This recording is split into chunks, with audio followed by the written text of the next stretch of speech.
Hey everybody, welcome back to my channel. If you're just tuning in for the first time, my name is Rebecca Favory and I am a certified primal health coach and a volunteer proper human diet coach for Dr. Kim Berry. I'm also the assistant production manager for Healing Humanity, the movie that is coming out. So I am here with a very special person today, Miss Siobhan Huggins. And many of you may know her as being Dave Feldman's right-hand girl. She is also a lipedema specialist and researcher, and she's going to talk to us today about lipedema, some new research, and ketones, and what's going on there. So without further ado, Siobhan Huggins. Hi. Yeah, so I'm not sure how much people know about me. It's always interesting to go into a new community and just like duck my head in and be like, what's up? So some kind of background is I've been on a ketogenic diet for 8 years and about 2 additional weeks past that. My anniversary just came up on the 16th of this month. Congratulations. Yeah, and the reason I got into ketogenic diets was actually my mom had suggested it to me because from a very young age, I had struggled with obesity. At one point, I was at 240 pounds. My waist was 10 inches larger. Lots of issues, including mental health issues. So I struggled with depression as well. And I had tried calorie restriction over and over again. And at one point, I went into her office. I was like, all prepared to like go into the calorie restriction game again. She was like, well, instead of that, I've been looking into ketogenic diets, and why don't we try it together? It's like, well, I don't know. She handed me a magazine. It's like stuff printed in like checkout aisle magazines. Not sure about that. Like tabloid keto? Like okay. The ones that are like, this woman lost 80 pounds in 2 weeks. Here's how, kind of stuff. Women like Women's World. I wasn't going to name names, but yeah. Oh, sorry. My bad. Yeah, no worries. But I did end up looking into it online. And I was like, okay, there actually is some science behind this. This was back in 2016. But even back then, there was some like Reddit communities and stuff like that were talking about it. So I was like, okay, well, if I'm going to fail, I want to fail fast and hard. So I'm going to do this super hardcore, super strict, under 20 grams of carbs per day. And for 2 months. And by that point, I should have a feeling of whether it's going to work for me or not. And so that's what I did. And at the 2-month point, I had gone down 20 pounds, but I had lost 20 pounds with calorie restriction in the past. It's just that it wasn't possible to sustain it. And 20 pounds was like, and then I started regaining, that kind of point. The big thing for me, and the reason why I decided to stick to it, is that at the 2-month point, I realized that my depression symptoms were gone completely. Not like I didn't feel a little bit better and I had a little bit more energy, like I didn't have any symptoms. And so at that point, it was like, okay, well, I guess I'm doing this forever because no matter what size I am, not being depressed is better than being depressed. And this seems to work. And so Amazing. I continued. And for the course of a couple of years, I ended up losing the 80 pounds. And in 2017, so pretty early into my keto and health journey, I ended up going to Keto Fest. I was part of the staff.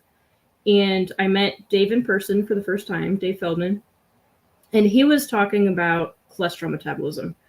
And that in itself probably wouldn't have caught my attention, but he was talking about cholesterol metabolism in terms of distributed object networks and more kind of engineer type language.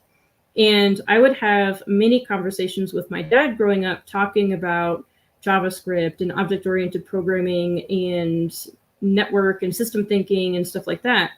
And I was actually working in IT at the time. So then I was like, oh, this is something I actually understand, and this is really interesting.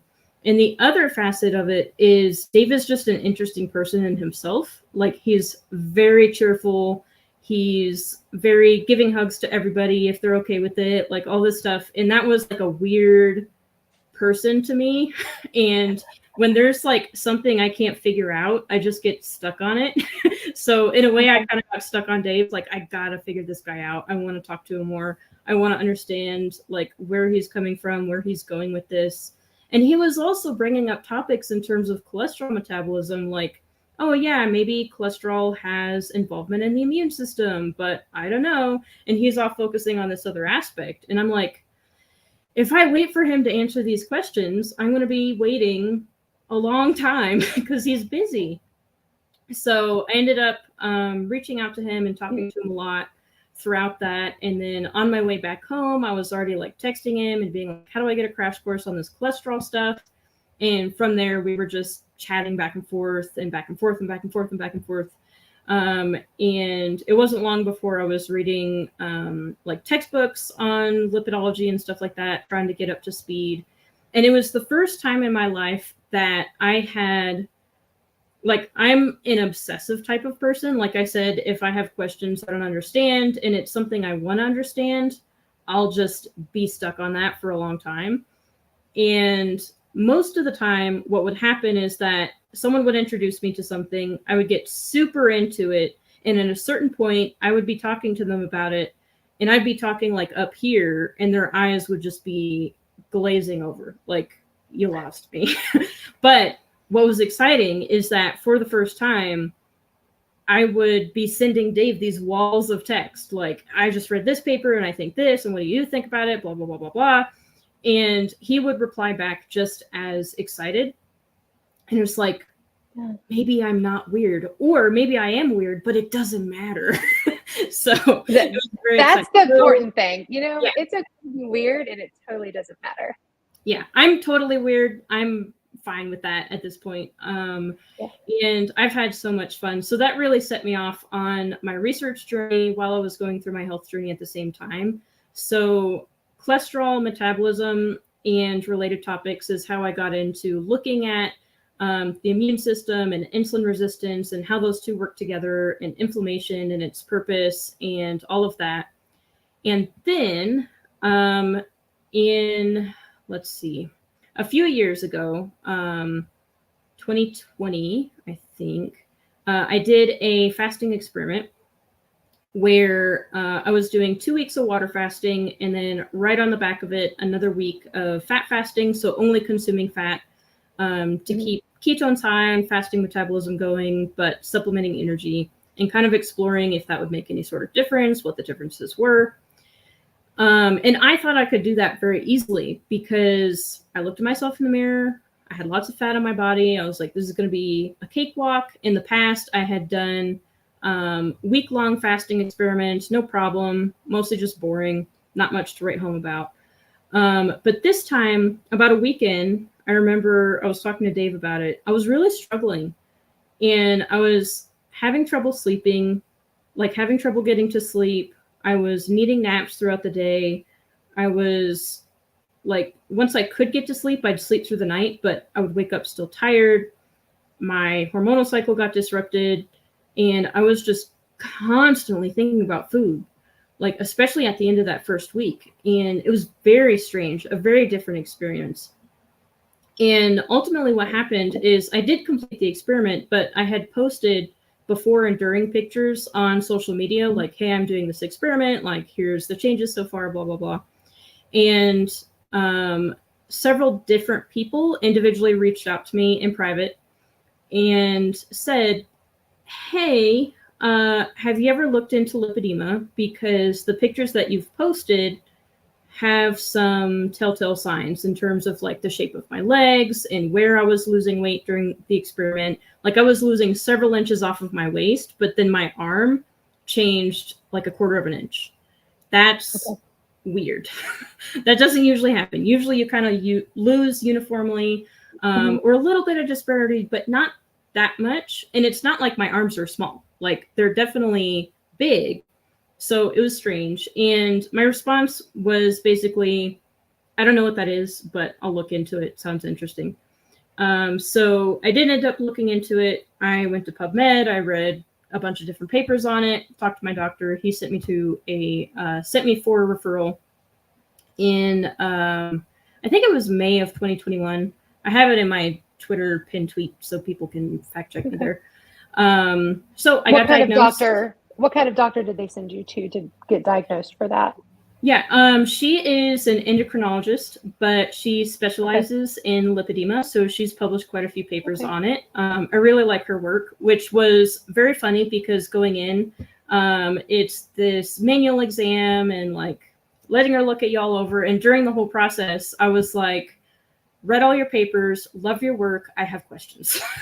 And so we were having this back and forth of like, so you described this in this paper, like, do you think this is what's happening? Like, there's this symptom, do you think it's related to this? And so I was just picking her brain. And ultimately, what ended up happening kind of simultaneously around that same time is I connected with Catherine Seo and Leslie Keith over at the Lipedema Project. And they asked if I wanted to come to a symposium they were doing and talk about what I've learned about lipedema so far. And yeah, we started working together from there. So I've shifted away from the cholesterol stuff because Dave has that very well handled. But I've put a lot of my concentration, not all, but a lot of my concentration into lipedema. And I often have difficulties with like getting bored with topics eventually. That has not happened with lipedema yet, and I don't see that happening in the near future because there's so many layers to it. Like it's so fascinating. I'll like get a decent idea of what might be happening with like one part of it, but then there's like 12 other parts that are simultaneously happening. It's like, I don't like having this disease. It's very emotionally complicated, like body image, blah, blah, blah, whatever. But it's super cool and fascinating at the same time. So yeah. So can you give us a little bit of a rundown on sort of like what lipedema is, just in case people don't know? Yeah, so and someone in the chat actually just asked, what are the symptoms? Perfect question. Lipedema is a lymphatic and fat disorder, so there's involvements in both. There's unusual fat growth that is disproportionate, and kind of the classic lipedema shape is that they may have a typically sized waist and torso and face, but then they have a lot of extra fat on their lower body. And it does come in different types. So it could be someone who just has really, really big hips, or it could be down to the knee or all the way down to the ankle. And sometimes the arms are involved. And when that happens, the upper arms tend to be more severe in terms of the fat growth. And another aspect of it is that it also comes with non-pitting edema. And that basically just means swelling, where when you press into the limb, it doesn't leave a pit. And with that, the way that it's experienced is often that your legs or your limbs in general may feel very tight and heavy. And you may notice that you get really, really puffy ankles. You may notice that like at the border between your foot and ankle, there's this like little curving out. It's called a cuff. It can happen at either the wrist or the ankle. Doesn't happen in everybody, but that's the result of that abnormal fat growth. So now, can that be so slight that, let's say, like you wake up in the morning and you don't have that feeling of the tightness? Because me and you talked about this, like, because I feel this sometimes in my lower legs, but I don't see like any type of swelling, but it feels like there's swelling. But right at my ankles, it looks like there's just a little tiny bit of a blip, but it's almost not noticeable. Yeah, so that's a really good point, because in a lot of the pictures of cuffing that you'll see, it's like super obvious, and that is not always the case. Like they're wearing joggers. It looks like they're wearing joggers. Yeah, exactly. Like the pants that have the little elastic cuff at the end and it cinches in. So it can range from very, very mild and subtle to kind of overlapping with the actual ankle, just depending on how much tissue there is and how much swelling is going on.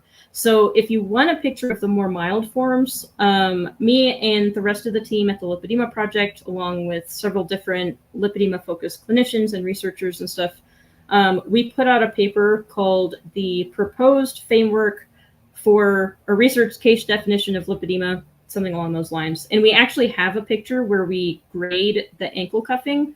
So it goes from no ankle cuffing, very mild, moderate to severe. And so you can kind of see an example of that earlier sign. And again, not everybody has cuffing. It just depends on where you have that tissue depositing, because if you don't have lipedema tissue in your lower legs, you're not going to see cuffing, because it just depends on that. So another factor that comes in, so we have the disproportion, we have the swelling. There also tends to be pain, and painful fat in particular. So one way this might manifest is, you might be getting a massage and they touch your thighs or your legs and it's painful. And it's like, I've been there. Yeah, that level of that in the back of my arms. Yeah. And the back of my arms and the back of my, like the insides of my legs, and then and on the insides of my knees. I thought that was normal. Yeah, and that's the thing. Like, a lot of people experience things and are just like, well, I'm experiencing this and I'm a normal person, so this must be normal. Because I've experienced this too. If my arms were super sensitive before keto, like someone would touch my arm, I'd be yanking it away. And I just thought that was normal, or maybe it was a me problem. Maybe I'm just super sensitive or exaggerating or something like that. It's really hard to get a sense of what isn't typical if nobody talks about it. Like, if you get your blood pressure taken or your blood taken and they put on the tourniquet on your arm and that's painful, we've seen a lot of people with lipedema who have that tissue in their arms who are having that experience, and they don't realize that might be related to having lipedema. So the pain is typically wherever the lipedema tissue is. But the good news is that, for one, not everybody experiences pain. So in some studies, it's like 60% experience pain, 30% don't. In our own community, some people don't experience pain until they do.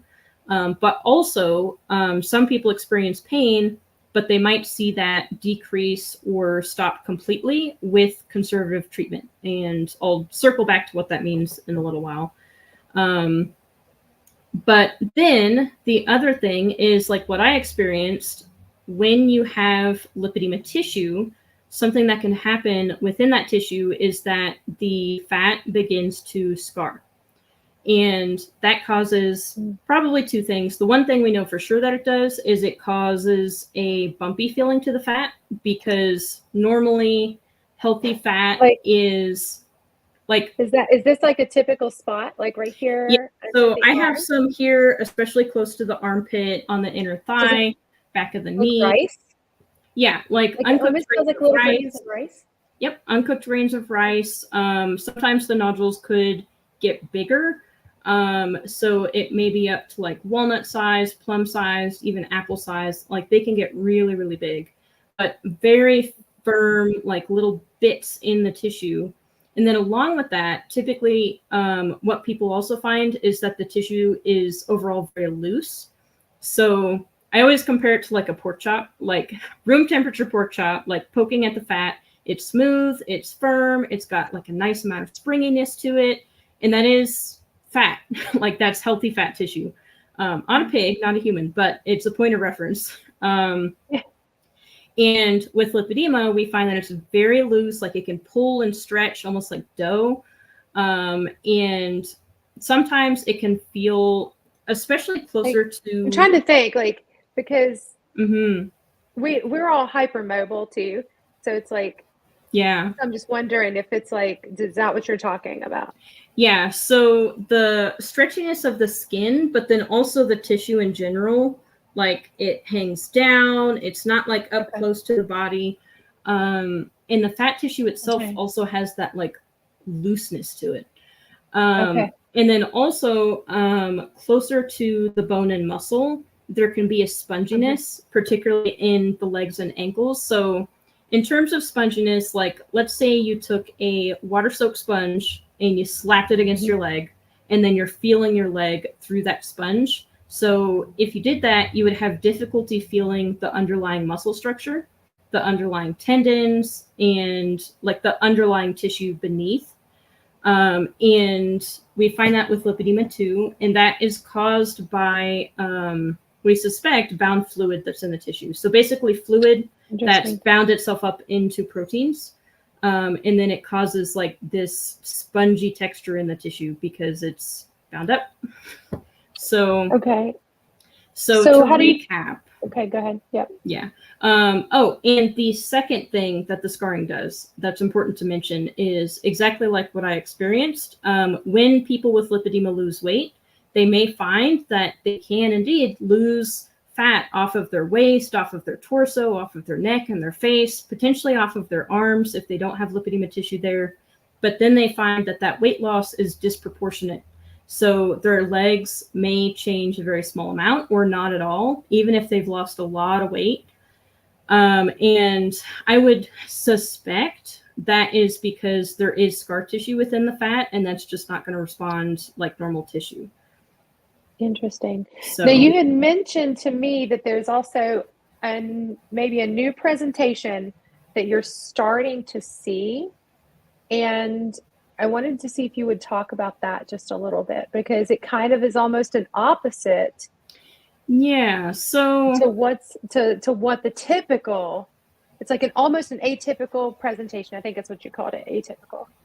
Yeah. And I don't know if this is a real thing or if I'm just imagining things. But I have seen a couple people where their legs, even like their hips and things like that, look typical. So they have muscle definition, they don't have any cuffing, it doesn't seem like they have loose tissue, and maybe they have like some nodules in the legs, but comparatively there's just a lot less tissue. But then in their abdomen, especially their lower abdomen, their upper arms, they have the bumpy tissue, they have the looseness, they have the excess fat tissue, and they experience swelling in their abdomen. And sometimes they can have the other lipedema symptoms like the pain and things like that. I don't know what it is. And I don't know. It's a pattern I've seen maybe 3 or 4 times. And sometimes with these people, they display like breathlessness. They might have more swelling after exercise. Swelling into the abdomen, like I mentioned, low appetite, nausea after eating, digestive difficulties. And I wonder if it's actually more similar to what Leslie and Keith has been focusing a lot on, which is central lymphatic dysfunction. And what that means is that, so your lymphatics empty out back into your bloodstream. So all of the excess fluid, all of the large proteins, exit back into the bloodstream from the tissues through the thoracic duct. And we have seen in some people that that flow can be disrupted. I know one person where they have loads of swelling all over their body, but particularly centrally, and they actually have a lymphatic issues from birth. So they're missing lymph nodes. They have like twisty lymphatic vessels, and the thoracic duct is actually gnarled, meaning it's more like a corkscrew instead of straight on. And you can imagine that would mess with emptying back out into the bloodstream. There's another person that I know of that actually had debris blocking her lymphatic duct. And she ended up bypassing that into her carotid. So they bypassed her thoracic duct, so her lymphatics now empty into her carotid artery instead to bypass that blockage. That one blockage, yeah, okay. Yeah. Did it help?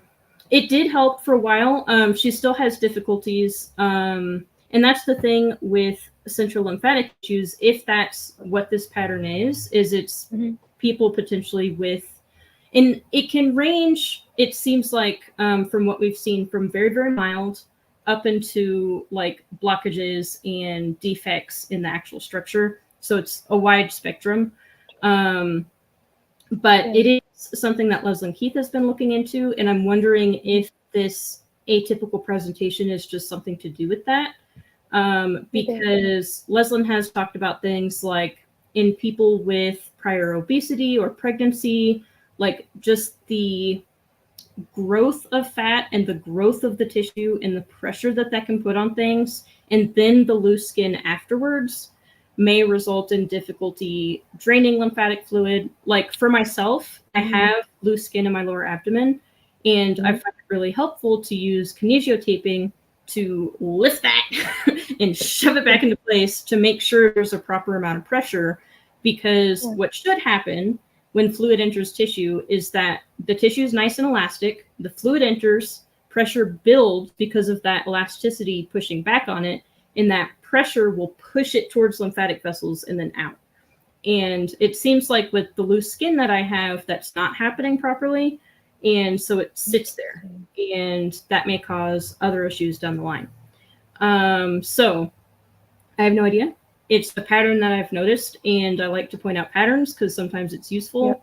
It could be nothing. It could be total coincidence. I'll straight up admit that now, but I'm putting it out there because I think it's going to show up that it's going to be something. I think that we're going to see that there's at least some sort of a connection, a genetic predisposition, maybe. Yeah. I would like to see how many people who have had large pregnancies where, and see how many of those end up with something like that, who have carried multiples, because you've got so much in there blocking things. Something could have got permanently stuck and blocked, and you just never know. And it may be that for some people like me, the abdominal taping and then the lymphatic sessions that I do for lipedema and swelling in general, the parent technique, which focuses on getting things centrally moving. Perry Nicholson has a thing of the big 6 that's targeting like 6 main lymphatic areas and stimulating them to get the flow going. And maybe for people with really mild symptoms, those might be enough and they might be fine. That's been the case for me. And for others, they may need, like the person I mentioned, surgical intervention or other things. But the lymphatics in general are not discussed very much. And central lymphatics, it's like, what's a central lymphatic? What does that mean? So, well, if you've had anatomy classes, we know. Well, you would be surprised. Like even in the low carb community, I almost never see the lymphatics mentioned. And because the lymphatics, they're so important. They're important for digestion. They're important for the immune system. They're important for not swelling. They're important for so many things. And I want lymphatics to be like on everybody's word of the day calendar, and they integrate it and they understand what it is and what it's for, because I feel like every single doctor should know what the lymphatic system is, for one, but then also the signs of lymphatic dysfunction, not only in terms of lipedema and lymphedema, but also even milder forms. Even if it's just like, oh, it seems like you're having these symptoms, I'm going to refer you to a lymphatic specialist so you can follow that up. Like referring out, completely fine. And then Roxana asked, is more swelling in the morning a telltale sign? I don't know. With lipedema, typically what happens is the swelling goes down overnight and then gets worse over the course of the day, particularly with long periods of standing. With central lymphatic issues, maybe it's different. I would recommend, I'm going to pitch this to you right now, have Leslyn on and then ask her all about central lymphatics, because she's like the expert. I just listen to what she says and then repeat it. Okay. I've got an email out to her, so we'll see if she gets back to me. I know she's really busy. So. Yeah. So what's the new research then that's really coming on for lipedema? Do you have anything going on right now with lipedema? Yeah, so we have a couple different things. Number one is at COSI, the Collaborative Science Conference. I presented a citizen science project that we did with the community, which is super exciting. Watching. Oh, hey, Leslyn. Yeah, I was talking about central lymphatic dysfunction and this kind of inwards out profile that I've seen a couple times, and I'm wondering if it's maybe related. So I'm hoping you'll come on and talk all about it and what the symptoms are and how to recognize it and who to reach out to if you suspect that sounds like you. But yeah, so yeah, awesome. COSI. So through the Lipedema Project, we did a citizen science project, which I'm a huge fan of, as long as it's done safe, sane, like have a buddy system, talk to your doctor. But we had seen in the community a couple times that people were using exogenous ketones, and some people said that it helped with pain, some people said it helped with fatigue, but there weren't any studies on it, and studies take a long time. And it's like, okay, maybe we could just explore this as a community and see, like, is this something where there should be a study on it? Because in some cases, like, people are like, oh yeah, I use this, and then a group of people use it, or there's a study done on it, and it's like, oh, actually, that wasn't that impactful. And so we got 9 people together, and they agreed to take exogenous ketones for, I want to say it was 3 weeks. The presentation will be coming out on YouTube hopefully soon. Yay! Information staying in my brain, it tends to leak out, usually onto other people. So we had 9 people taking these exogenous ketones, and then we had kind of an intro and orientation talking about like what the project was for, what we were kind of looking at, and the principles of citizen science that we were hoping people would follow. So that kind of goes along the lines of safety first. So if anything feels off or wrong, don't hesitate to stop. Have your doctor informed on what you're doing. Report everything, whether good, bad, or nothing happened. It's all good information, because we're just trying to explore this and see if it's something that could be useful for the community. And if that answer is no, then people need to know that. So we talked about all that stuff, and then we did weekly check-ins over Zoom, and then weekly surveys that people were filling out on pain and cognition and fatigue. People at those meetings introduced a whole bunch of stuff that we were like, wait. So one of the things was one of the participants saw this big increase in appetite.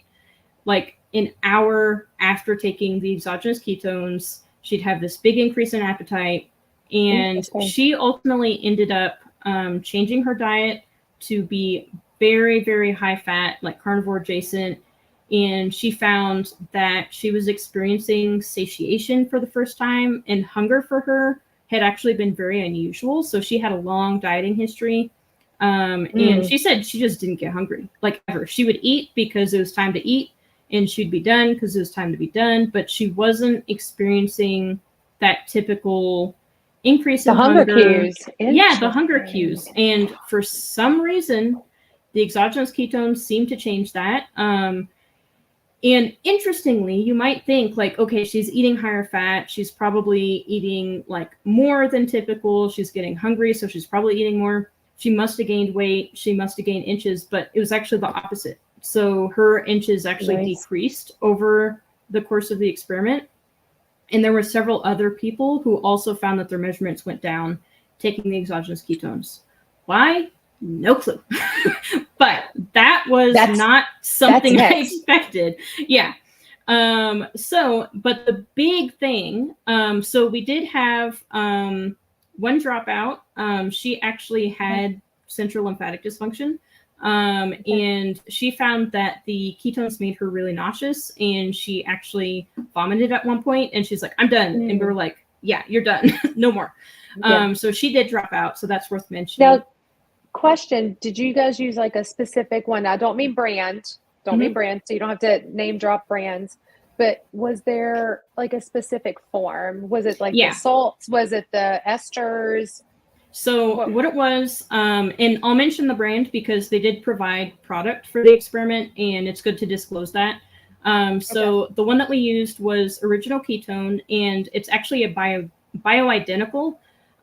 So it's not a salt, it's not an ester, it's just straight up ketones, and they're available immediately. And they actually had a safety and efficacy study that they had published. So, and they wanted to work with us. So it's like, okay. So they provided product for the entire experiment. They donated towards that project. So that was really cool. To because it's kind of like collaborative science. It's cool that we got to present there because it very was like a company who wanted to work with individuals who wanted to just figure out, like, is this worth exploring? But the main thing is that the people in the experiment who had pain at baseline pretty much universally saw decreases in pain when taking the exogenous ketones, which is super interesting. I have like... Well, there's been a lot of studies done. I mean, now, you listen to Ben Bickman, he talks about this. He talks about the anti-inflammatory effects of ketones. So it makes you wonder if it's because there's an anti-inflammatory effect to them, or is it maybe something else? Well, so ketones are interesting, and I don't like the term anti-inflammatory because it's like, well, is it inhibiting inflammatory signaling, or is it disrupting what was necessitating the inflammation in the first place? That's a question that we always have to ask, because if ketones are anti-inflammatory, like let's say someone's on a ketogenic diet and they get sick, like in that case, we need inflammation. And I've seen this question come up before of like, well, if I'm on a ketogenic diet, is that bad? Should I go off of it when I get sick or when I break a bone or something, because ketones are anti-inflammatory? Well, right. But like if we're inhibiting inflammation when we need it, that's not good. So instead, I tend to think of it as non-inflammatory and potentially inflammation regulation, which is fun to say, but also is more to say like it may be helping with things that may be causing inflammation and thus pain. And maybe they are anti-inflammatory in some circumstances, but Amber Hearn, who's another researcher in this space, she mentioned to me how there's a study showing that in certain circumstances, during certain types of, I think, viral infection, ketones can actually enhance inflammation. So they may actually help with a very strong initial immune response, which is really good, because if you can do that, you can sometimes take care of the infection and then move on relatively unscathed. So with ketones, it seems like, oh, hi, Heidi. So it seems like there is a level of context involved of, is it anti-inflammatory? Is it just non-inflammatory? Is it resolving issues that were there? And in some cases, is it pro-inflammatory, but in a good way? So yeah, ketones are cool and complicated. But in this case, they really are, but it's super interesting because our bodies absolutely have the ability to make them. So we've got this built-in little like mechanism that does a lot of really cool things in the body. Yeah, the list of things that ketones do is profound. Absolutely. But with lipedema, one thing that might be coming into play is there are other things in the research that talk about how with interventions that decrease swelling with lipedema, it also tends to decrease pain. So two factors with that on ketones. One is in mice, rats that have become obese and their fat tissue has become fibrotic. If they get their ketones up high enough, 3 millimoles, which is really high for a rat. It's either 2 millimoles or 3 millimoles. I have it in a presentation somewhere. But it actually helped reverse that fibrosis of the fat. So that in itself may help with lymphatic flow if the fibrosis is compressing lymphatic vessels. Maybe that would explain why some of these women saw their inches decrease if they suddenly had access to that fat again. I'm just throwing things out there. Like, somebody please research. But there's so many. It just seems like we need so much more research. And I know that the D'Agostinos in Florida, they are doing so many research studies. Now, granted, a good chunk of those research studies are done for the United States military. For sure. And for the Navy SEALs, from what I heard in one of his presentations. I'm like, which is awesome. It is. However, there's more other people than Navy SEALs in the world. Just saying. Yeah. We need generalized studies too. Yeah. But the thing is, like, and not to dismiss that point, but sometimes like if you can target an audience that has a lot of money that they can spend. You can use that money to get things for the general population. So sometimes that can be a way to do it. But then another aspect of ketones, also in mice. So for both of these things, we don't know if they work for humans. We would need actual like human research on it. But in mice, it seems like ketone exposure can stimulate lymphatic vessel growth. So maybe that's another aspect. One thing I would also like to see, which shouldn't be difficult, is there's this dye that you can inject called ICG.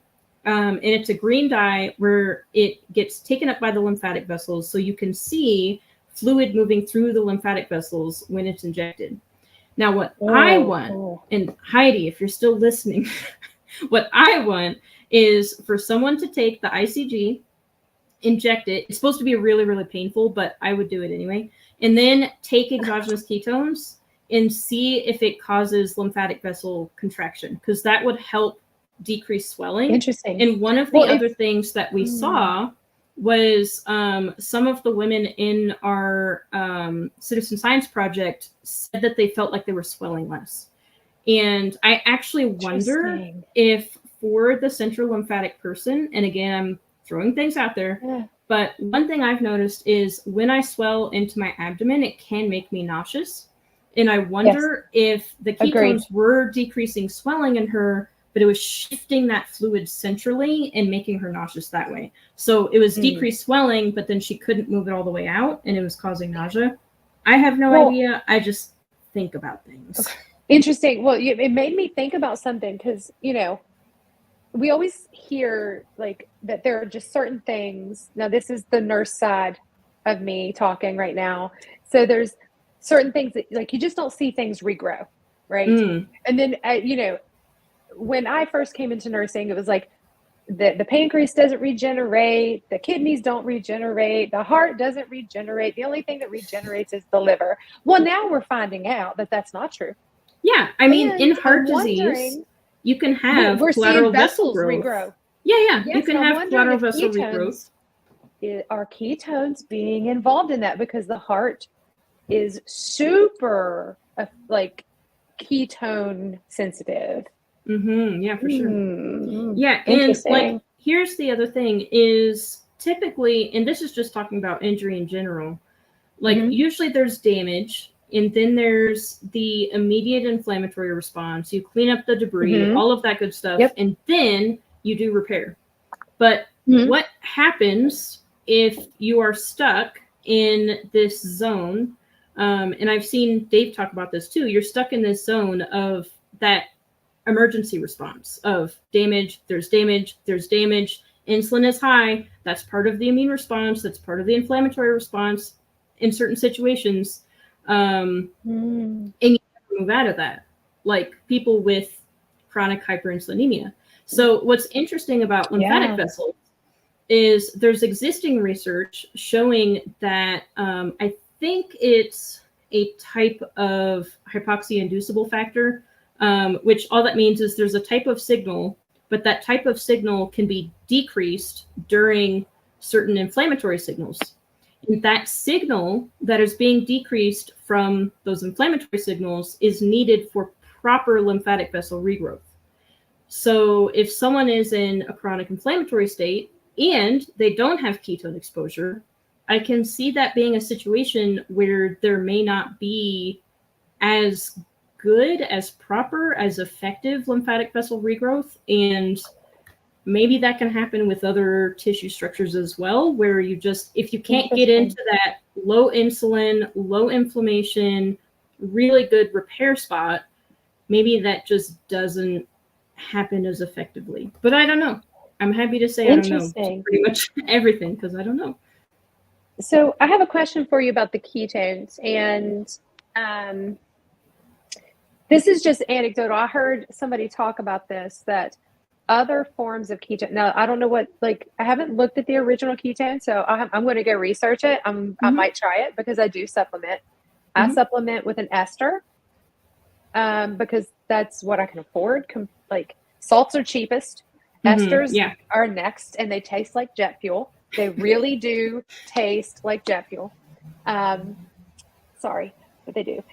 So I've heard that there's some research out there that esters and salts have been causing liver damage in mice. Have you heard that? I have not heard that, actually. So if you have links to studies, I'd be happy to read that. But I do not. The person that told me owns a company, and they're involved in research. And they said they didn't want to put this out to the public. And I'm like, well, if you're not putting this out to the public, you probably should be. Yeah, if it's damaging livers. So I just wanted to see if it had actually, come across your desk. Yeah, not mine. But okay, so first thing is mice aren't people. Like humans, the wondrousness of humans, and this isn't to dismiss that either, because if they're seeing that in mice, let's take a look at humans supplementing these salts and esters and see if we see the same thing, because that's good information to have if that's happening. But like humans are wondrous in that we're highly ketogenic animals it's not super common. It's not as common as you might think. Like dolphins, they eat fat and protein, don't eat a lot of glucose, but do they produce ketones? Not really. Do they run their brains? No. So Amber O'Hearn has done a lot looking at ketogenesis in different animals, and humans are very fat loving, and we are evolved in a way where we are very, very ketogenic, even under adequate calorie and adequate protein circumstances. Even high protein circumstances, people can still have 0.7 ketones. Rats are not like that. And a lot of animals aren't like that. Dogs can be a little bit ketogenic. And migrating birds is another one that she brought up. They're ketogenic, but a lot of animals aren't. Dolphins aren't.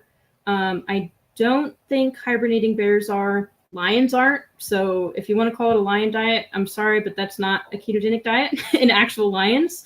It is in humans because we're special, but in lions, what actually happens is they convert the protein into glucose, and that's what they run their brain on, but they are not ketogenic. A lot of carnivores aren't. Domestic cats, not ketogenic. You should not be fasting them. It causes liver damage, actually, fatty liver. Yeah.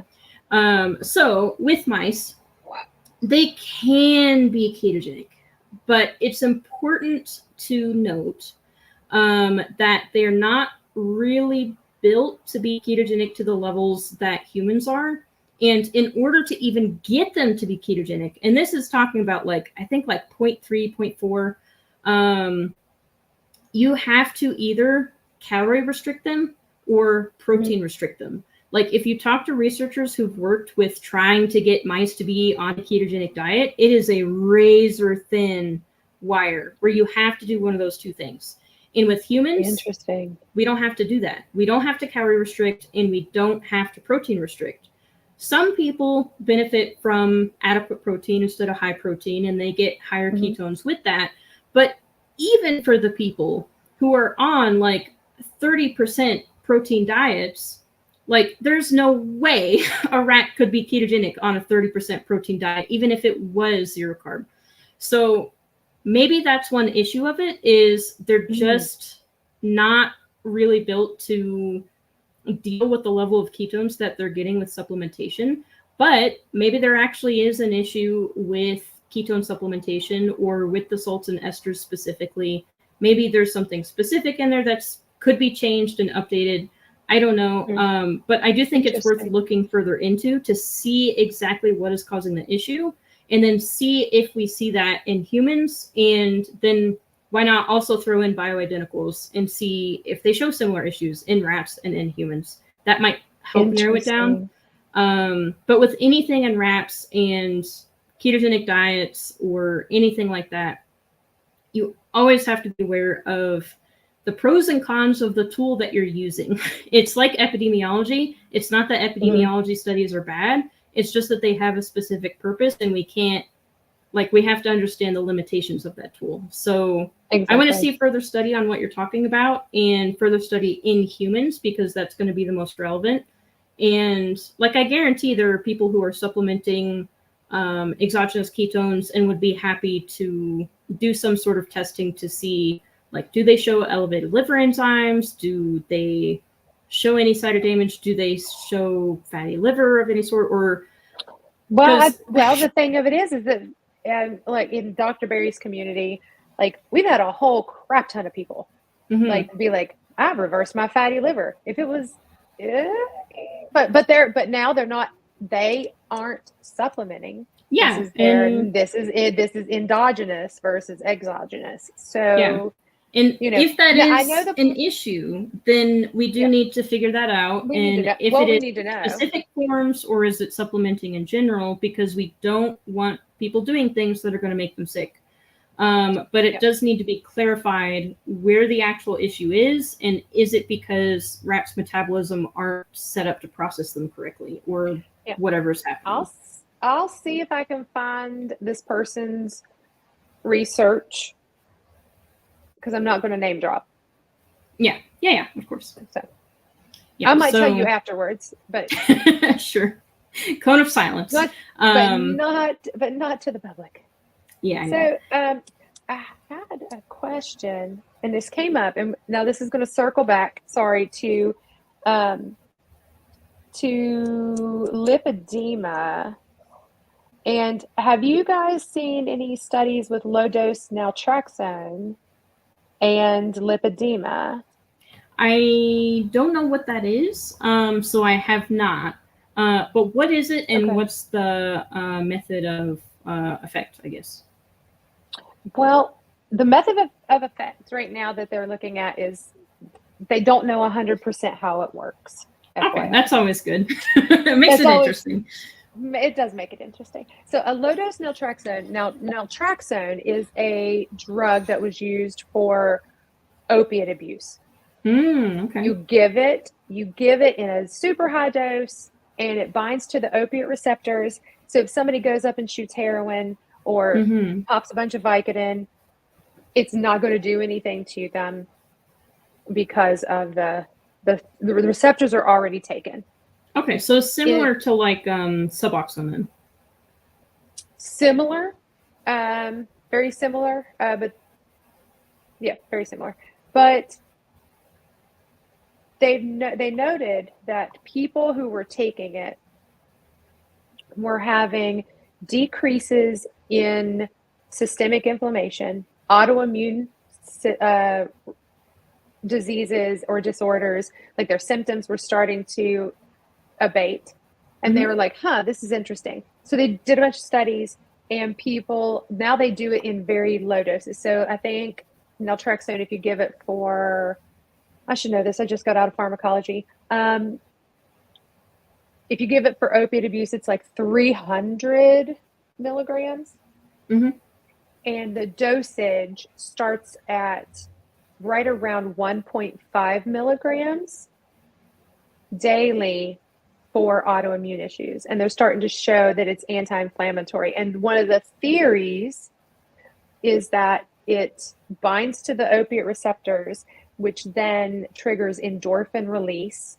And then the endorphins go out and do okay, yeah, see, Leslie knows more than I do. One paper shows patients with lipedema using naltrexone if they also were diagnosed with fibromyalgia. Would that make sense? That does make sense. Yeah. I've seen it. It's being used now for Hashimoto's, because I have Hashimoto's. I'm on it.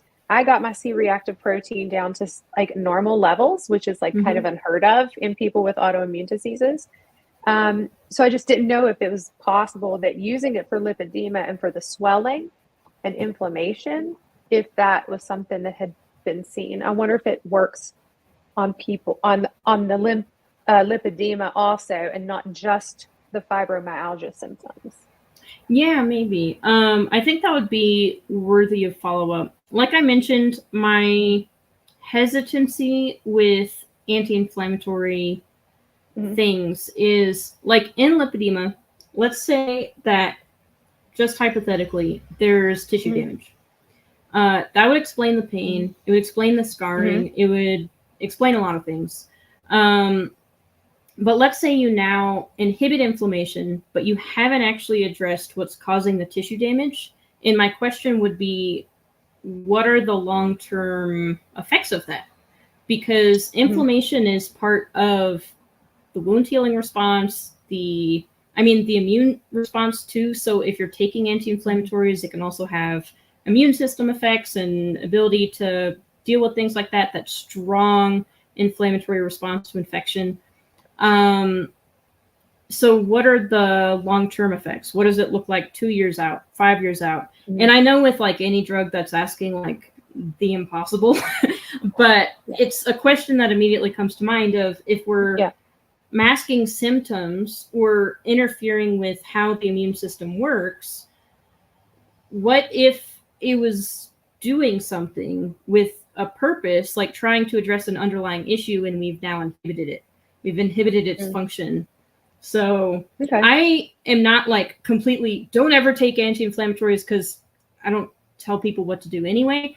But if it's for like quality of life, like let's say you're someone with lipedema and you are implementing change that you think is going to decrease pain, or this could be with anything, like you have joint pain and you're going through physical therapy, whatever it is, but you expect there's going to be like a gap of time where that's going to kick in, taking pain relievers so you can actually get up and do the work, so you can go to physical therapy, so that you can more easily implement the longer term change, makes sense to me. And sometimes like you can implement lifestyle change and it doesn't fix everything. Like you may still have lingering issues, and it's like, well, for my own quality of life, I am gonna take this, and I understand there may be a trade-off involved, but for me it's worth it. And like we have some people with lipedema who have implemented lifestyle change or are working on implementing it. They still have some pain and they'll use something like CBD. And I would much prefer they use something like CBD rather than like an NSAID or something like that, that could cause other issues. So the NSAIDs, the NSAIDs and like in Tylenol, like those all target a specific pathway. They just don't right now. I'm sure that somebody somewhere knows, but it's not super known, at least not what we were taught in school. I'll have to go actually do more extensive research. But they don't know exactly what it's doing. It's not necessary. I say anti-inflammatory, and it's kind of a misnomer. Just like you said, you don't like the words, anti-inflammatory. It's just that it calms down systemic inflammation, making people see reactive proteins go from 65 to 1.79, which is and it could be that it has that effect through really helpful measures. Like just as one example I could think of, let's say it increased lymphatic efficiency. So it increased lymphatic pumping in a way that was totally cool with the lymphatic system, didn't cause anything else. That could potentially reduce inflammation by increasing the clearing out of debris, of clearing out of inflammatory cytokines. Maybe that would be completely fine. So with anything where it's like, oh, this seems to be helping, next step is why? What is it doing? Let's figure that out. And if it's something like, that's also why I wanted to look further into ketones, because if we could figure out why it was working, we can come up with other ways of doing the same thing. But then also, like, if ketones are safe long term, then that's a good tool to have. So if the naltrexone that you're talking about is safe long term and it works in ways that are completely compatible with healthy functioning and not interfering with things, I say hooray. But like, I'm always just curious I don't like about how things big work. pharma either. I don't like big pharma either, but like sometimes you can't carnivore harder. For sure. So it's like sometimes like you kind of have to acquiesce. And this was like my big pharma like compromise, like was trying that to see if it worked. But it did bring down systemic inflammation, which from an overactive immune system. I'm still working on the antibodies thing. It hasn't done it. So somebody has a question too. Somebody has a question. And Miss Amy was like, she wanted me to try to postpone it because she's like, I need to ask my question. Tell Siobhan you have to move it. I was like, I'm not telling Siobhan I'm moving it. Oh, I'll just talk for hours anyway, so it's fine. Oh, yeah. So Miss Amy, she is in Dr. Barry's community with us. She also has written a couple of carnivore books for kids, and they're on Amazon, and they're really cool. And Bonnie and Beckett and Granny Barry star in the new one. So she says that she has Ehlers-Danlos, classical type with lipedema, but as I'm losing, I'm seeing some of my legs getting smaller, but not by much. But they also look flat when laying down. I have it in my arms and stomach and bottom. Is there hope that I will lose in all of those areas? And she says she forgot to say that she's carnivore and has lost 40 pounds since January the 20th. Mm-hmm. So my answer is not going to be very satisfying because I think it depends on the person and what is actually going on in their tissue. Because you could be someone with lipedema who has excess fat tissue that is not scarred. And so it could be relatively healthy fat tissue. And like I've seen some of these people in the community where they have a very classical looking lipedema body type, and they would describe themselves the same way. So I'm not putting descriptions on them.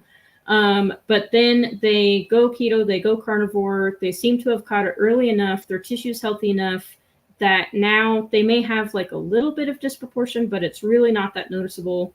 And there are other people where the quality of the tissue has degraded enough to where they may lose some, especially with ketogenic or carnivorous diets, but they may still have a level of noticeable disproportion. Like my arms, like I've been on a ketogenic diet for 8 years. Like I said, my arms are still big. They haven't really changed that much. But I also find that sometimes it's not all related to diet. So like I mentioned, I'm seeing a lymphatic therapist. We're working on breaking up the fibrosis, restoring some of that good lymphatic flow and microcirculatory flow in my legs, and they're improving. And this is going to be the second year out of working with her. And I did take a couple months break, which I do recommend if you're doing more intensive work like that. But we're still seeing small changes. Like my cuffing is decreasing a little bit. My ankles are getting less puffy. Some of the bound fluid is going away. Do I know how far that's going to go and like how much my legs are going to normalize? I have no idea. But I do know that it's helping, and it's also helped with, like I don't get as much calf swelling anymore unless it's like from the heat. And like my legs feel much better. I don't get that muscle fatigue when I'm going upstairs anymore because they've got some nice flow going on. They're much happier. So in short, I don't know. It depends on where your body is at and what's going on and what carnivore is doing for you and how it's going to respond. Like we don't have a way to look at anybody and then say, this is what you're going to look like after keto or carnivore or lymphatic therapy or any amount of stuff. Like we just don't know. But like the thing that I like to focus on is, you know, is this going to help my mobility long-term? Is it going to help how my legs feel long-term? Is it going to help keep my pain down, absolute minimum or close to no pain at this point? Is it going to prevent progression so that all of those things stay in place? And it's complicated because we don't have like answers for everybody of how they're going to respond. But what we do know is that in the community and for ketogenic diets specifically, there are around a dozen different studies showing that it does decrease pain. It can decrease limb circumference, hip circumference, definitely waist circumference in people with lipedema. And lots of people report less swelling, less redness in their legs, like their legs just look less inflamed. Some people find it much easier to manage the symptoms with proper nutrition. So we do know that much. But in terms of the aesthetic changes, there's not a way to predict it at this moment. Do we know what causes lipedema, or is it something that is more like a theory, or is it related to certain genetic conditions? What are we looking at in terms of like I say etiology, but that's like words. Yeah, like where is it coming from and why is it happening? Yeah. So we don't know. There are some theories. I have my own thoughts on it. It's like a hour or two long explanation in itself. I've gone through it a few times with people. But there are some ideas. It may be a connective tissue disorder similar to Ehlers-Danlos syndrome, which would kind of make sense. Subcutaneous fat tissue. So the fat that's underneath your skin where we see lipedema tissue happening is a type of connective tissue. Fat in itself is a type of connective tissue. But there's also connective tissue in that fat. So maybe something is going on there. I believe Karen Herbst is of the same opinion that it might be a connective tissue disorder of some sort. I know that Ben Bickman has looked into it, and he said it's probably... I was going to ask you what you feel about his collagen theory. So I think of it the same way I think of inflammation, which is I don't personally believe that the evidence supports that it's just overactive myofibroblasts producing too much collagen. I think it more so lends to there might be tissue damage, and then we get scarring of the tissue because there's tissue damage. I do agree it doesn't seem likely, to me at least, like it's not intuitive to me that it would be an actual fat cell problem. Like it just doesn't make a lot of sense to me how that would work, although it's possible. But more that there's something wrong in the fat tissue for sure, but that it may have, like there are multiple components to fat tissue. So yeah, I think the scarring is happening for a reason, and it's not just overactive production. Because, okay, thought experiment time. What if that were true, right? But then someone goes on a ketogenic diet and they find that their progression has halted, which we have seen in the community before. So they're no longer gaining fat. They're not swelling as much. They remain the same weight, same size for years on end. How would that fit with myofibroblasts overproducing collagen for any reason? I can see your point. Yeah. So because it wouldn't be like if it was a disorder of the fibroblasts, then it would continue no matter what, unless the ketones themselves were stopping the process.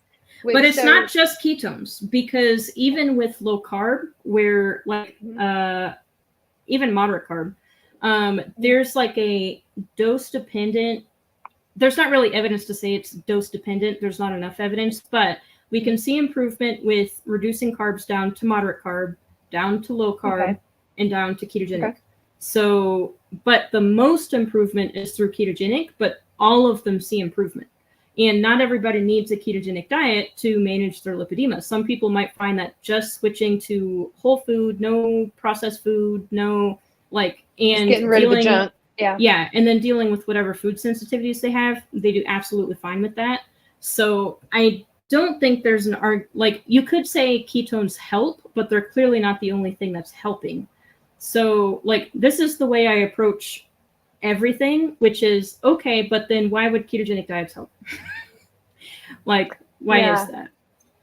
Interesting. There's so many research possibilities for the ketogenic diet that we still haven't even touched. What I haven't seen? Touched them. I have not seen a paper or a case series or a case study. I was thinking about this earlier. Have not seen one on either ketogenic diets or carnivorous diets on autoimmune disease. I have not seen a single one. Why is that? Where is it? Not one case study? Not that I'm aware of. Maybe they exist, but I haven't seen it.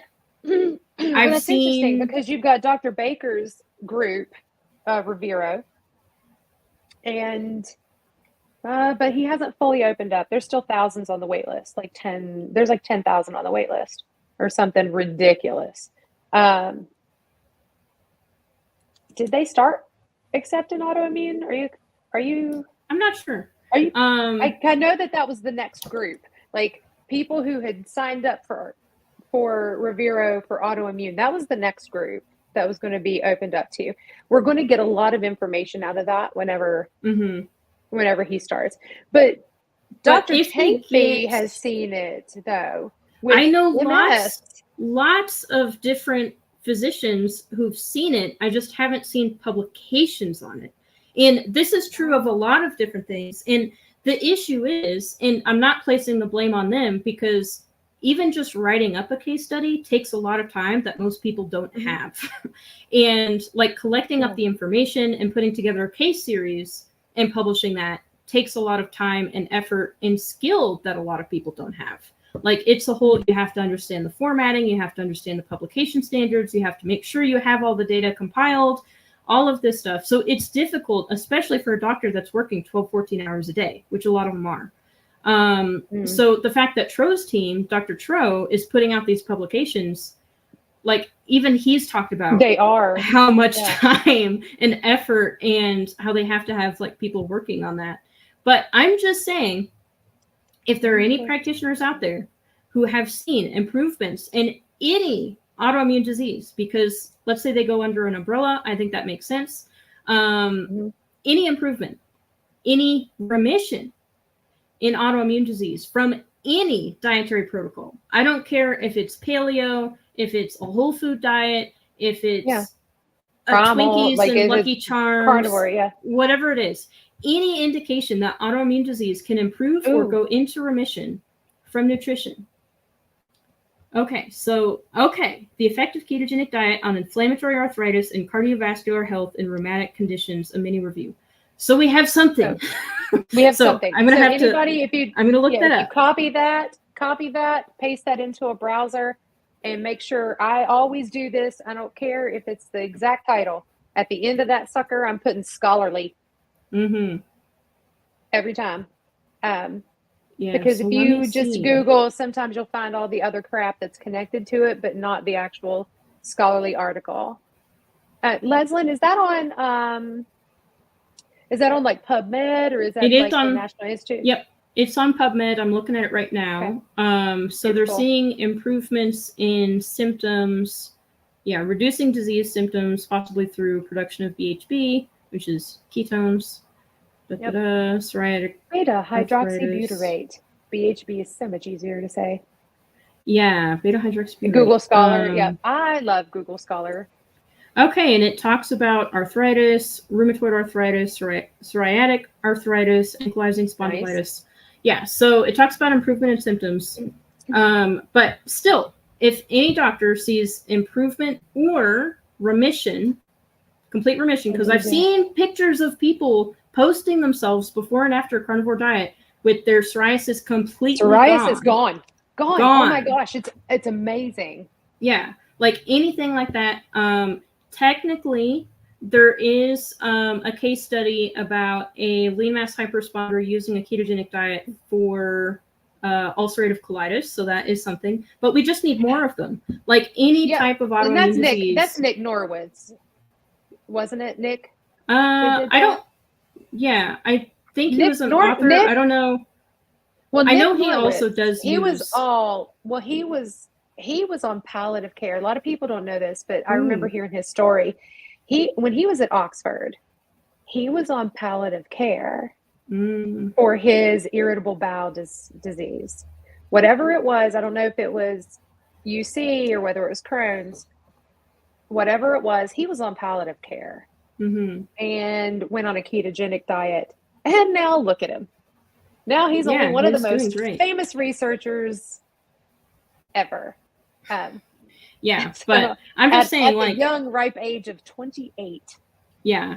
Any physician that's seeing improvement or resolution, please just like reach out to anybody of like, can you help me write this case study and publish it? Because it is a novel finding. That is what case studies are for. And if we have case studies and case series, then you can use that as a justification to do a pilot trial on it. Research. To do research. So we need the case studies and case series first.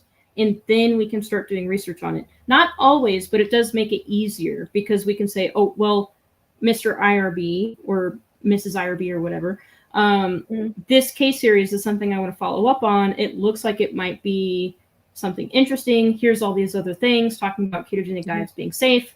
Let's do a study on it. And it just is, it's a process that can make getting the research done easier. And even if not, like there's a case series talking about carnivore diets for SIBO, bacterial overgrowth. So that's something novel and interesting. Like anything novel and interesting, just publish it. Like anything. And I know that Low Carb San Diego, they were talking about this. Just publishing.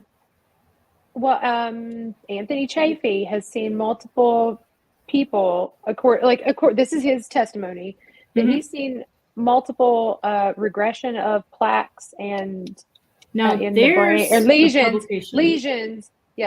in the brain for MS. Oh, for MS, yeah. Yeah, that is super huge.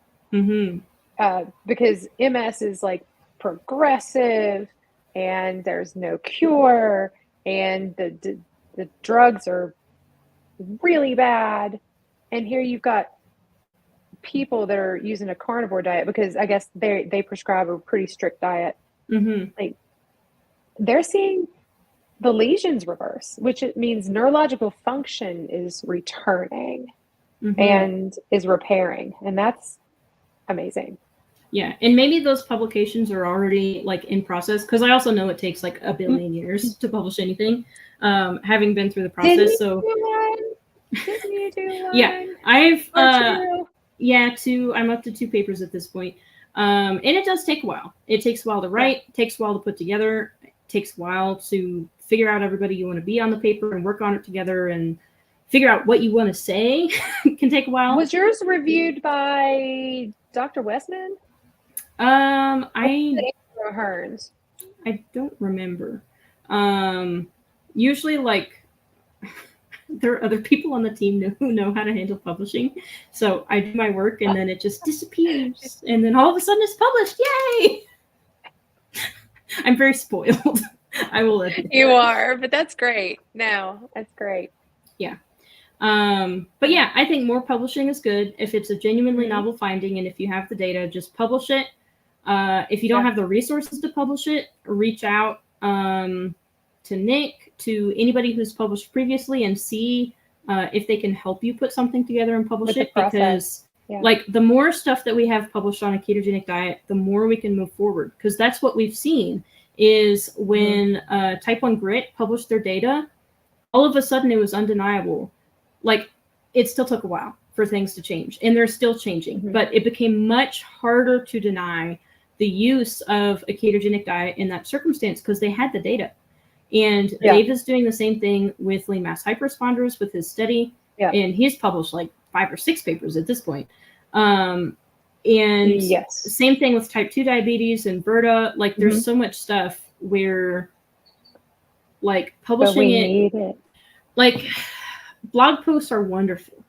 However, like if you want something to exist in perpetuity, then publishing it is the way to go, because we've seen this over and over and over again, where somebody publishes something and it disappears off the face of the earth until like 80 years later, somebody who's digging through some filing cabinet somewhere picks it up and goes, oh, that's interesting. And then all of a sudden things change.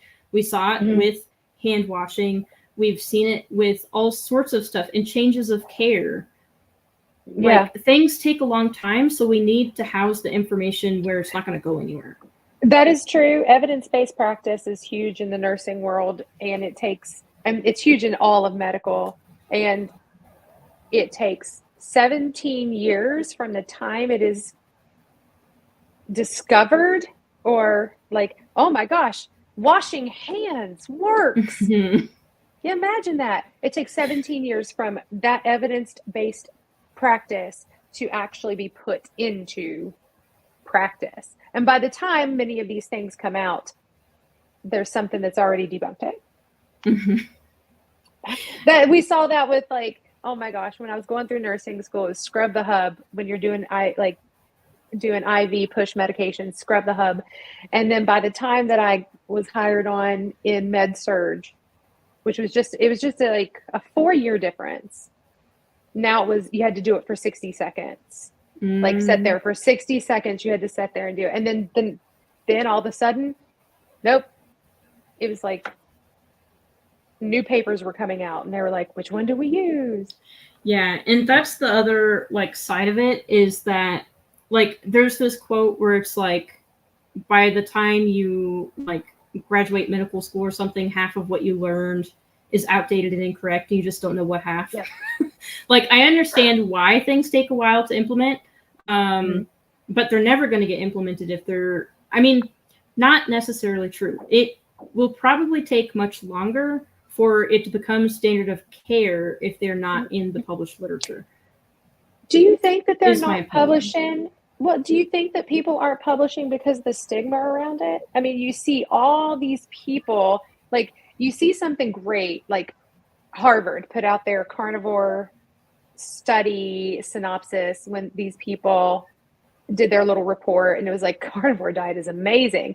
And then what was it? 2 years late? No, that was 2021, I believe. So this 3 years later, Harvard's like, it is the worst diet on the face of the planet. And it's like, you completely flip-flopped like in 3 years. So it's like, is it because do you, and I'm not trying to get political, but do you think that there's a push to keep people from?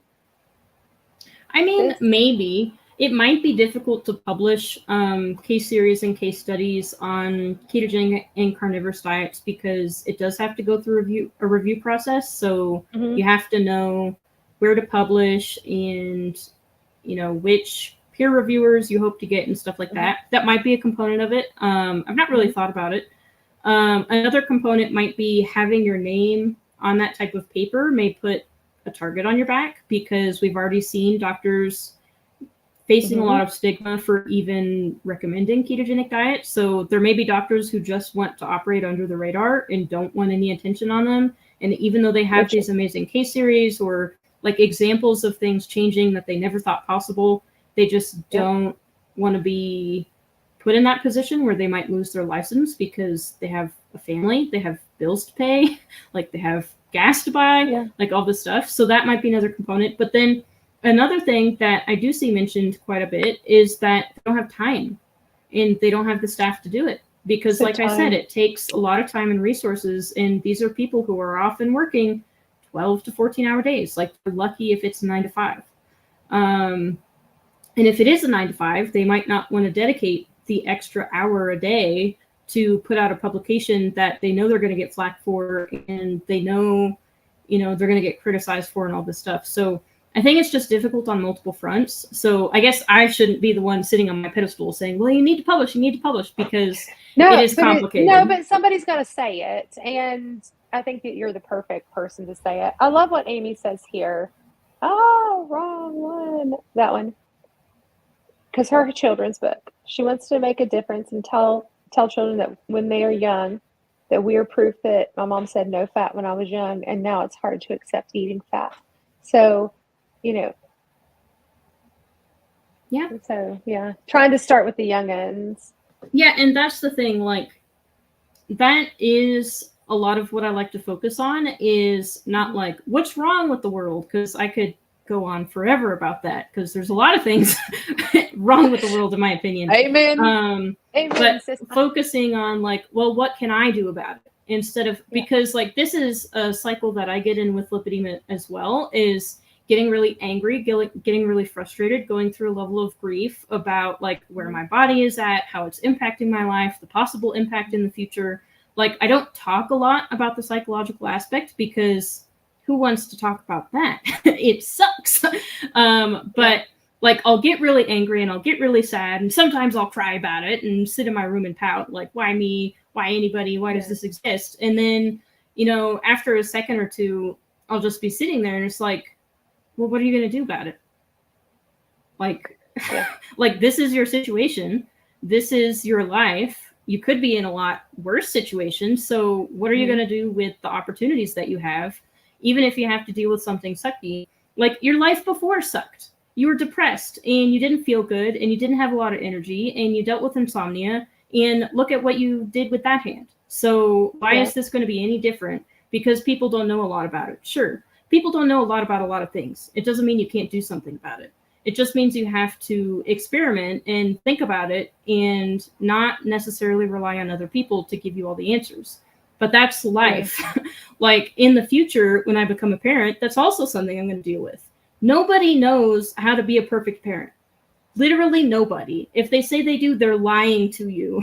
They are so totally you have lying. to They experiment. are lying so much. Yeah, We're so like parenting, we feel like we're decent parents. We feel like we are above average, and your we kids are still suck at alive. Your kids are alive. Like They're mom seniors. would say, oh my gosh, my mom would seniors. say, like, me and your dad, we got you to 18. You're alive. We did it. Success. Woo!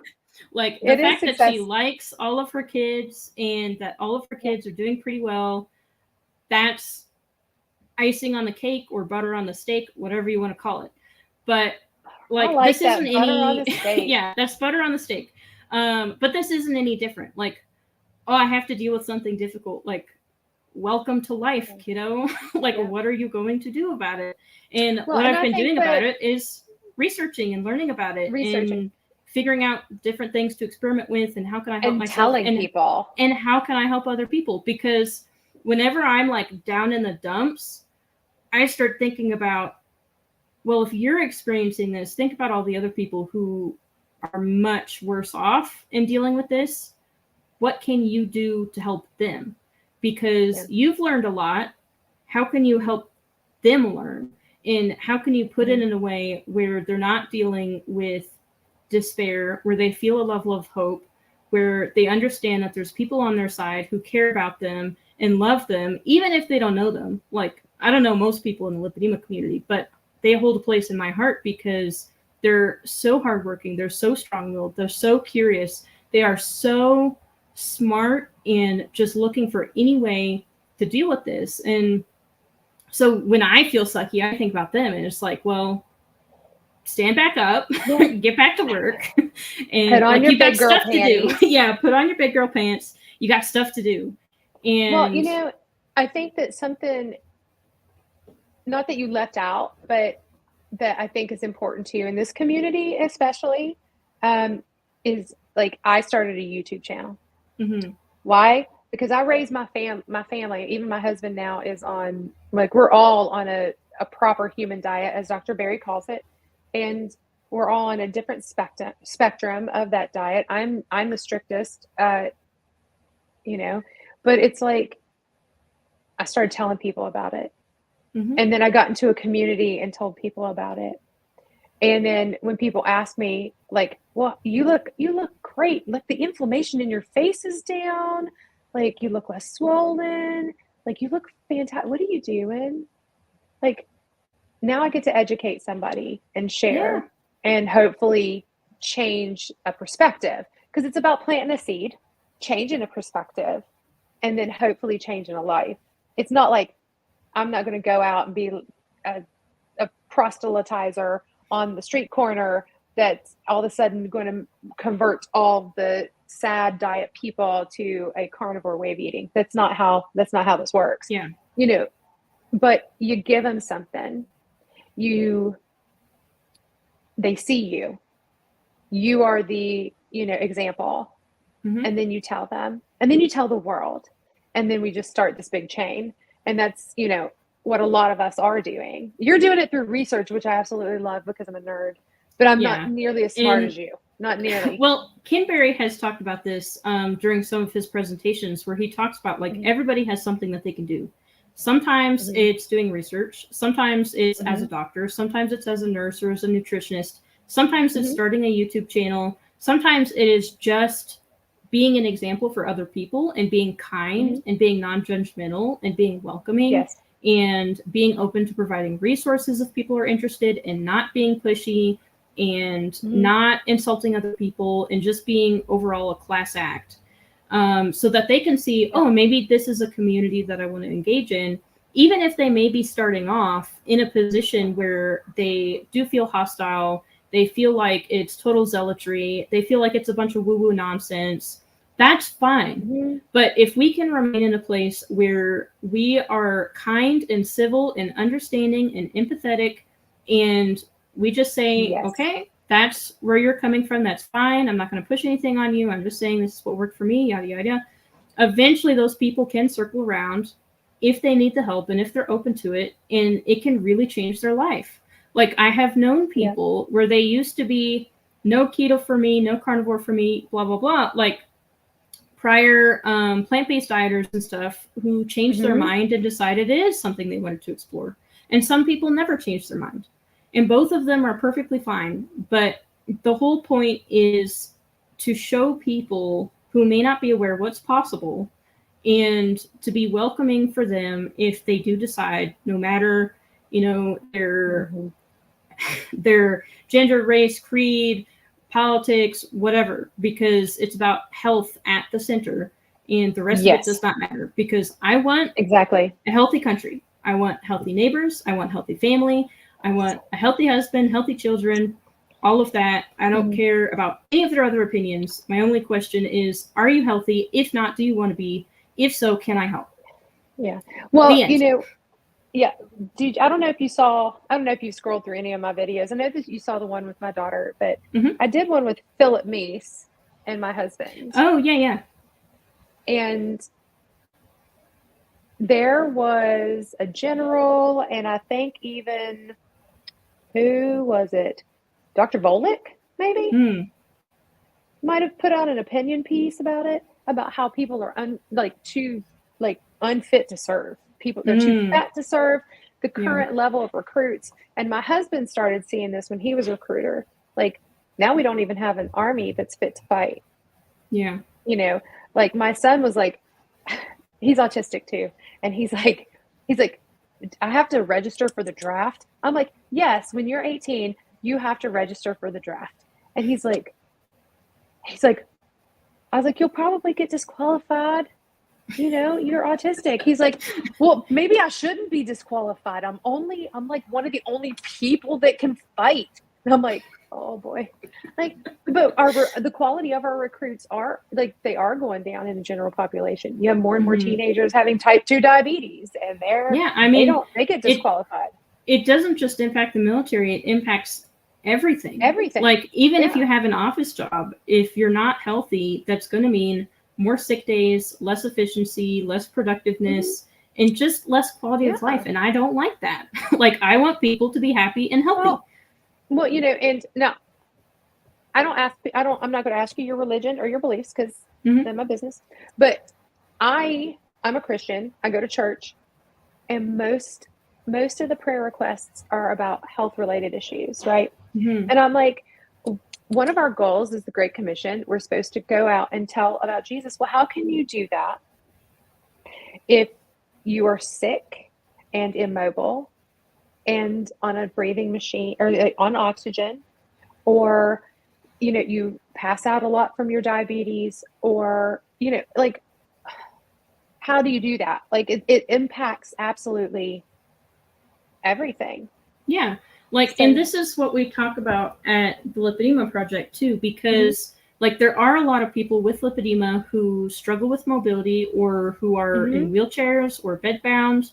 They may be in extreme levels of pain. They may be struggling with the emotional and psychological aspects of it. They may have trouble socializing because of the disease, all sorts of things. And lots of stigma, because they're just obese. You're just an obese person that sits around eating ho-hos, and you're like, and even if that were true, even if someone is just obese, it does not excuse that behavior from other people, because it's a disease. It is a consequence of a metabolic disorder. But in any case, so with lipedema, and then they get into the community and they start seeing like all these different things that they can do. They can do low carb or ketogenic or carnivorous diets. They can do compression. They can do lymphatic therapy. They can do pool exercises. They could do, like, the list of things is enormous. And we have to almost like walk them back and work with them and talk them through, like, okay, the goal of this is not for you to need to spend 12 hours a day managing your condition. Like, the goal is not to live so that you can manage your lipedema. It is so that you can manage your lipedema so that you can live your life.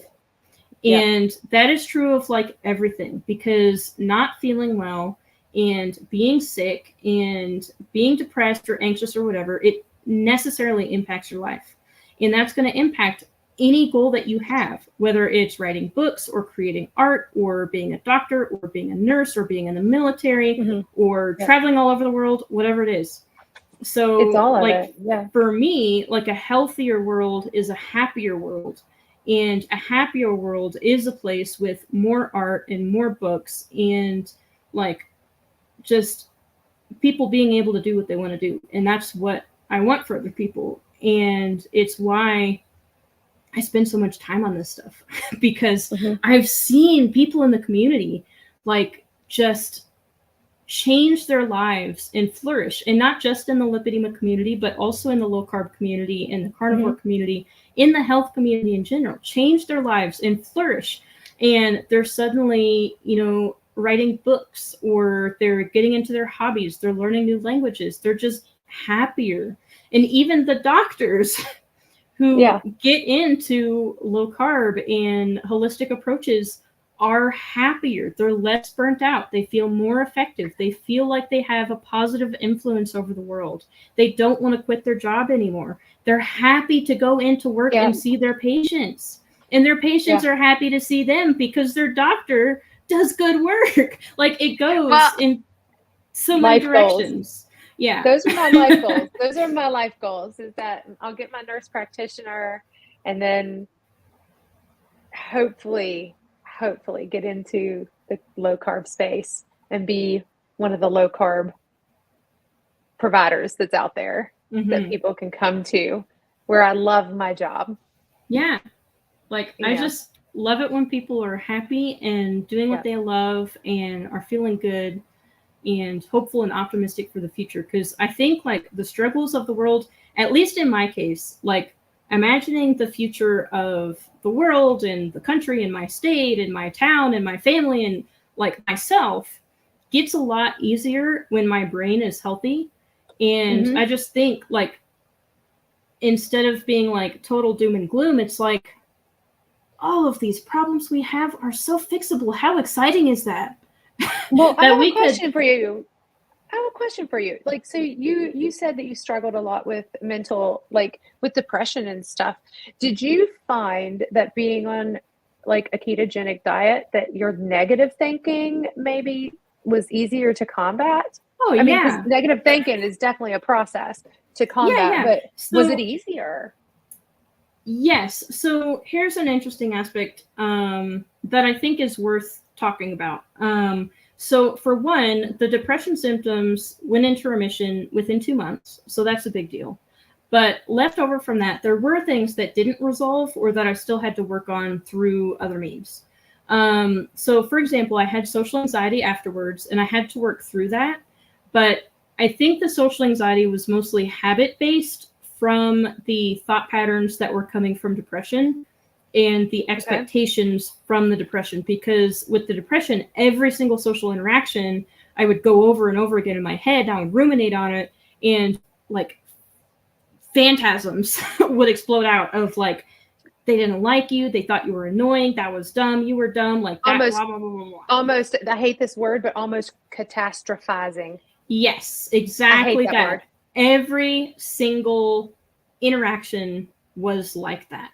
And it impacted my relationship with my now husband, impacted relationships with family, impacted my relationship with myself. So a lot of that, after going on a ketogenic diet where the depression symptoms were in remission, I still needed to work through that. And but it was so much easier. Like, that's what I was doing at Keto Fest, is I was suddenly able to go up to people and talk to them and ask them questions of like Dave and Amber and Ivor Cummins, like all these different people, just go up to them like speakers at this event that I was staff on, and I was participating as staff, and it was fun. And all of a sudden I found like when I had those new interactions, my brain was putting together these new patterns of that was fine actually. Like a rewiring. They had fun. Yeah. So there was a level of practice needed for that. And partially I was using Dave for that because he's really good practice if you want to get really, really good positive reinforcement on your interactions with people. And then some things I did need additional tools for. And what was interesting is that when I went carnivore, I found that there were a lot of memories and trauma-related stuff that was coming up that was really upsetting, but I could then handle it. And before keto, before carnivore, I wouldn't even think about it because I just could not handle it. And ultimately with that, I ended up getting trauma counseling for it, which was super fantastic. But I needed that extra tool to deal with it. But I think if I hadn't been on a ketogenic diet, I mean, I know I wouldn't have been able to handle it because I didn't. Like, I sat on stuff for like decades. Like, yeah, no, I'm not dealing with that. I don't have like the mental bandwidth for it. Like, it's going to turn out terribly anyway. It's a whole thing. So, like, going with what you're talking about, when I am best on my diet, like I have my fats up, carbs down, super, super low, not on dairy, like not eating anything that bothers me, getting plenty of meat in. I have this level of like zen and optimism and confidence that things are going to be fine. Even like joy, almost like joy. But also like I may not even be like enjoying the moment of like it's really difficult, it's really stressful. Like one of the projects that I'm working on right now is the Lipedema Project is putting out a book. It's public knowledge, free to talk about it, and I'm co-writing 2 of the chapters. That's a lot of work. I'm on a deadline. It's stressful. But I'm just approaching it like, it's going to be great. Like, sure, you're in this part of the phase where I'm like, oh my God, this whole thing is garbage and it's never going to work out. But then another piece of my brain is like, this is part of the creative process. Isn't this wonderful? You're in this space right now, and you always move past this part with any presentation, with any writing, anything you ever do. And this is just your brain looking at things on the paper and being like, this isn't right. And I know there's something not right about it. And you'll figure it out. So even in like the frustration and the difficulty and the difficult conversations and like all of this stuff, there's just a positivity and just a steady foundation that wasn't there before.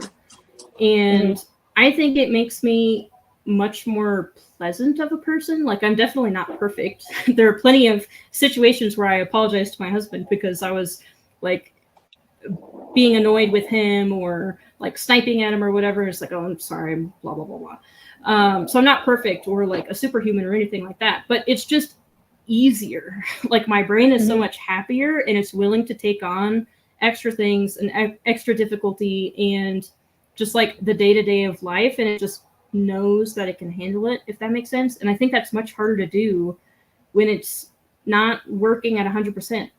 So I don't know. I think there's like a level of healthy brains or happy brains. And I've definitely seen it in the low carb community too. When someone's really, really healthy, they're just like happier. Yeah, you do see that. You do see that a lot more. So we've got an hour and 43 minutes. Like, yeah, no, I could continue talking. My husband actually just walked in the door. He was expecting. It's like, you're still talking? What are you doing? Yeah, you're still talking. Oh my gosh. No, so my biggest thing right now is, do you have any upcoming events that you'll be at where people can come and say hi? Yes. So I will be at COSI next year. That is in February, and I believe it is the 8th and the 9th. Is that in Las Vegas again? Yes, it's in Las Vegas again. Okay.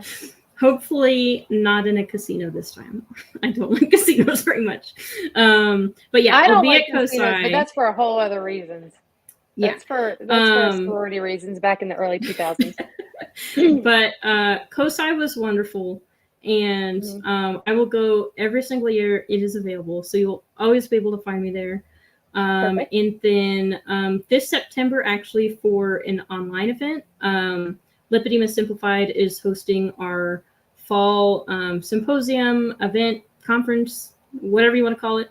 And we're focused on the holistic approach to lipedema care. So that's talking about not only the physical things that you can do, but also the mental, the psychological, the social, the spiritual, all of that good stuff. And like I said, it can be really, really overwhelming if you're suddenly coming into a space, or you've been in like a crisis point where you kind of have to reevaluate, or even just like stuck in a rut can happen sometimes.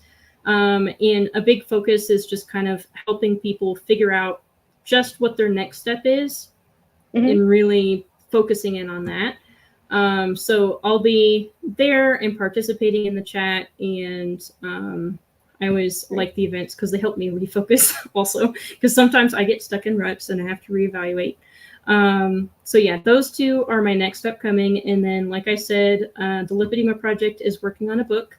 So once that's out, I'll be promoting it everywhere. Do you have channels you want people to go follow? I follow you on Instagram. It's mostly your knitting, which I haven't posted an Instagram in like years. Forever. You know what? I just want to tell like a real quick story before we head out of how I met Siobhan online. Yeah. It's so interesting because I've been following her because, you know, her and Dave are super smart and I love seeing what they post. And she's always posting this beautiful knitting. She is very talented at knitting. And I was like, my daughter would love those socks. Oh my gosh. And Siobhan was like, I think I might have extra yarn, enough for a pair of socks. And I was like, oh, really? And that's how we started talking. Yeah. It's about a pair of socks, and they are pretty, and they are coming eventually. And whenever you're done, there is never her feet are not going to continue to grow more. I hope not. Well, that's good because yeah, her height to feet ratio is already disproportionate. Yes. So I do need her measurements so I can get started on those. By the way, I am finishing off a pair I've been making some notes. Measure Audrey's feet. Yeah, and then I can get started on those as soon as I have those. I'm finishing off a pair of mittens for my mom, but I should have those done within the week, and then I want to knit those socks. Yeah, and send that'll be great. So what we can do, what we can do is, Siobhan, after this, stick around.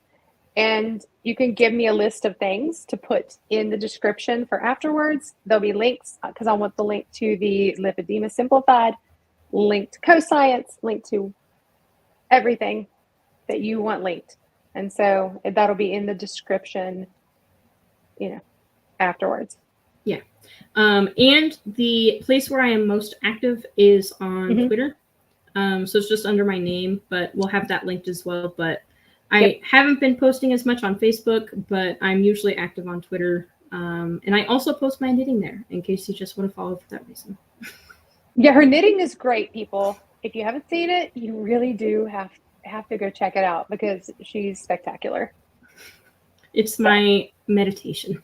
It's knitting. I can crochet some simple stuff, and it is meditation. There's something, it's rhythmic, and it's counting. And it doesn't allow your brain to think about all the emotions because you're counting. Yeah. And sometimes I find, like, if I get in a really good groove, I actually will start processing the emotions of the day, but in a really calm manner, which I've heard meditation is supposed to be good for, but I don't actually like meditate because it makes me angry. So I knit instead. You got to find what works for you. Yeah, you got to find what works for you. Knit. Okay. All right. Thanks, everybody. I'm so glad that you guys stopped by. Don't forget to like, subscribe, and share. Thanks. See you guys later. Bye.